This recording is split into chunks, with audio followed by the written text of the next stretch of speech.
holidays nale, adu namma GT Holidays da. South India's #1 travel brand. Embrace the new era of learning FEFDY. Hello and welcome to Galata Plus. In this video review episode, we are going to be talking about S.U.Arun Kumar's Chithha. The film is a solid, affecting story about child sexual abuse and how it affects all the parties involved. Siddharth leads an excellent bunch of actors in this superbly staged film whose pluses are so strong that its minuses are very easy to overlook. That's the short review. The longer review lies ahead and there are going to be spoilers, so do watch at your own discretion. Now, there is an early scene in Chithha, which is directed by S.U.Arun Kumar, as I told you, where Shakti, the character played by Nimisha Sajayan, has to use a public toilet. The floor is dirty, it's filled with water. A woman who has used the stall Shakti is standing in line for, she opens the door and leaves without cleaning up. Shakti calls her back forcefully and says, "Clean the shit up." The small moment tells a lot about Shakti. For instance, she's not one to take things lying down. And this display of strength, it blooms fully when Shakti runs into S.U.Arun, the Siddharth character, her one-time boyfriend who left her without an explanation.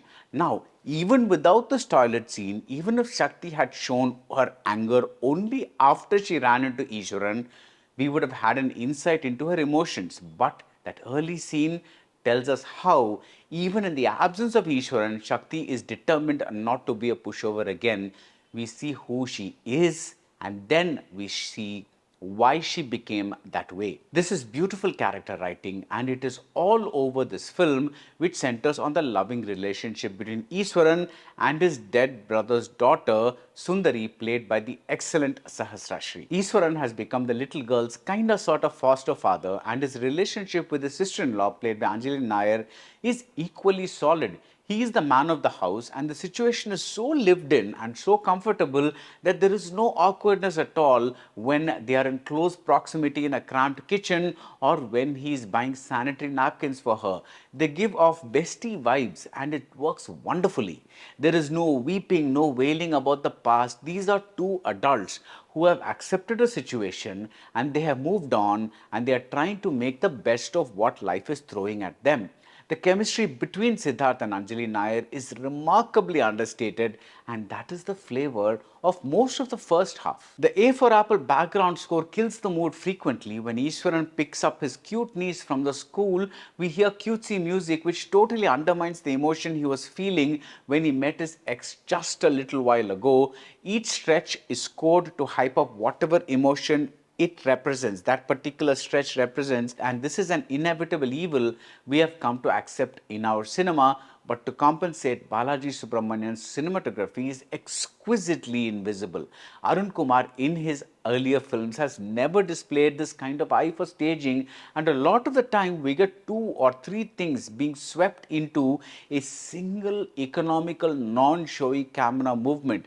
After a mid-shot featuring a female cop, a superb newcomer named Jhansi, the camera follows her as she turns and we get a wide shot featuring S.U.Arun somewhere in the distance. This sort of thing keeps happening over and over, and the camera is alive to both the general environment and the particular proceedings in the story, whether it is a man fixing a street light or S.U.Arun crying his heart out in the bathroom. The frames are to die for. Another fantastic bit of staging occurs when the actors move out of the frame and the camera stays fixated on an empty street. We do not see what these actors are doing beyond the field of the camera. And what exactly did they do? What happened exactly? The mystery in the visual ties neatly into the unknowability of what really happened. S.U.Arun is accused of sexually abusing a little girl, and the screenplay and the editing takes these portions to soaring heights. There's not one cliche in how all this information is presented to us. Add to this Siddharth's most sincere, committed and affecting performance to date, and we are left shattered. This portion brings to fore the very crux of child abuse, that a lot of the time the perpetrator is someone as close and as likable as S.U.Arun. The screenplay measures out what we need to know in real time, just like how the characters who have experienced these events would recall them. instead of dumping us with truckloads of exposition. So even though the love track isn't strictly necessary in the story of abuse, it fits in smoothly because it was a part of S.U.Arun before the movie began, and it looks like an organic extension of his life now. We are spared the falling in love moment, though we get a fantastic duet, Kangal Edo, composed by Dhibu Ninan Thomas. This lived-in quality, this ability of the film to suggest that its characters have had lives before we meet them, is its greatest strength. Everyone seems so fully formed, so real, and these are not perfect characters either. Sundari ends up stealing something, and we get to see the peer pressure a little girl faces at school. Suresh Prasad is the editor. His sharp rhythms, which could also be an offshoot of the screenplay, they keep preventing the scenes from getting into obvious zones. For instance, after Sundari's mother slaps her, we cut to a serene scene of the child sleeping with her Chithha, her Chittappa S.U.Arun. Even a conflict that's yet to come is built up carefully, with S.U.Arun humiliating a man by accidentally shoving him into a gutter. And later, when this man turns on S.U.Arun, you know where the extra animosity is coming from. The parts that stick out are the ones that let us know in advance what lies ahead. When two cops talk about the rape of a minor a few scenes before a little girl gets into an auto, there is no surprise left. After this point is where I felt the film made one misstep.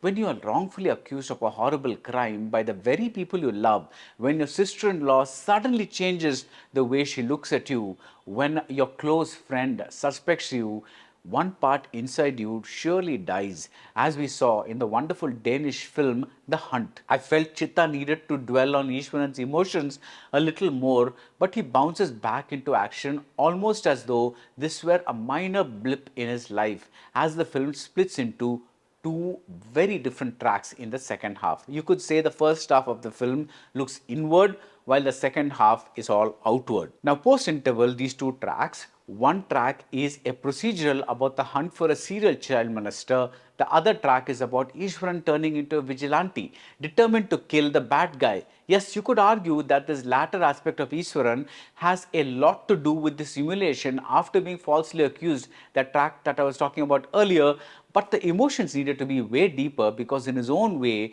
the wrongfully accused suffers as much as the abused. I also wish Sakti's revelation at the end had not tied so neatly into the film's overall themes.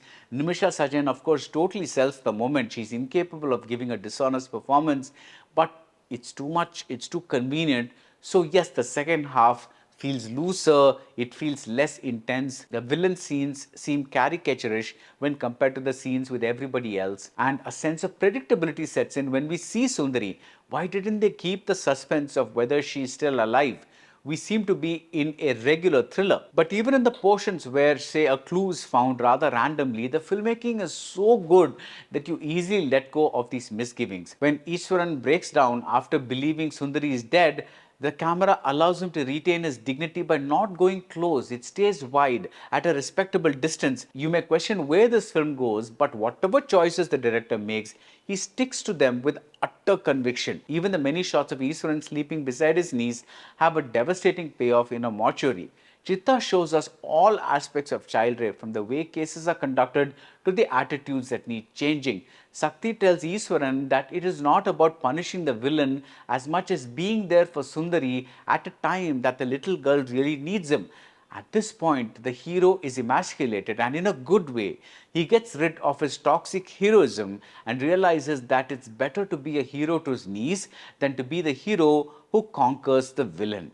To accomplish all this in a mainstream format is a truly remarkable achievement. That's it about Chithha. If you like this video review, do subscribe to Galata Plus and see you soon at the movies. Holidays nale, adi namma GT Holidays da. South India's #1 travel brand. New way learning through FEFDY.